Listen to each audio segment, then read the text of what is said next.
It's always interesting when you're at a local footy club who you run into, and we've got a district cricket legend with us who's the runner of the Pines in this magnificent competition. He's just sitting down doing some work, getting ready for the weekend for the big match against Bond Beach. And Brad, welcome to Game Face. You had an outstanding cricket career, district cricket, started at Melbourne, but you made your name as an inaugural member of Frankston Peninsula. Yeah, that's right, Dan. I think I moved down when I was about 23. Playing behind Tempo up Melbourne got a bit frustrating, and then when Frankston was sort of brought into the comp, to move down with Graffy and Robbo was a great opportunity for me.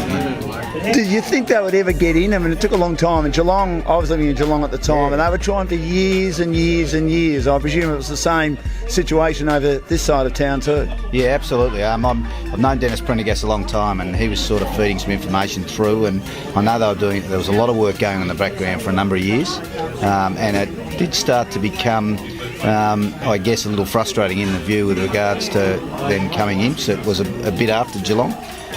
So I actually started looking at a few other clubs, but thankfully they got in, and the rest is history.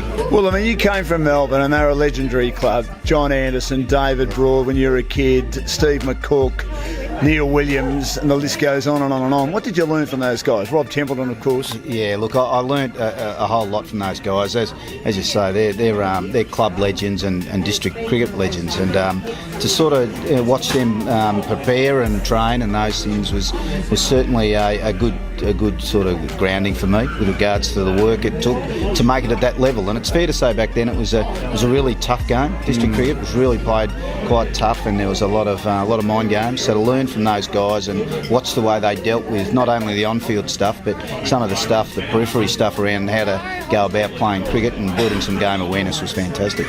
Now, the rivalry was huge, wasn't it? Do you think the rivalry is as big now as it was when you were starting out? I mean, Stacky was coming towards the end, but he was as tough as nails, and Richmond had their tough characters, even Footscray, a very good bowling side. I mean, they were pretty hard out there. Yeah, they were. Look, when playing with Graffy for a while, you know, he my first game there, Graffy had put a silver spoon down on the seat where I was going to sit, because St Kilda and Melbourne, it was fair to say, didn't get on that well. So no. Yeah, look, there were some fantastic rivalries, and I'm sure now with the evolution of the game that some of those historical rivalries are still there, but I have no doubt there's been some new ones created as well. And as a runner, do you have to be a bit creative? If Paddy wants to have a spray at a player, do you feel you need to be positive? Always remember Stan Elves when he coached St Kilda, he had Paul Callery, and Stan would have a crack at a player, and Paul was the most positive bloke I've ever met in my life. He would go out and make sure he'd made it a positive comment to the player, and then when he'd come back he'd say to Stan, everything's right, Stan. Yeah, no, absolutely, Dan. I tend to water it down, but more through fear, because I'm a tiny little bloke who's as weak as water, and these guys are huge. So if I deliver a message in a way I shouldn't, I get put in my place pretty quickly. So no, I do try and sort of keep it upbeat. And what do you enjoy the most about being a runner? Oh, I guess still being some way involved with the club, mate. It's, you know, when you're old and you can't play anymore because you're no good, whatever your sport is, just to stay involved as a volunteer and be around a group of guys and a whole lot of ladies for that matter working on the committee, sort of working towards trying to make local sport better is fantastic and a lot of fun. And what makes the Pines a good footy club?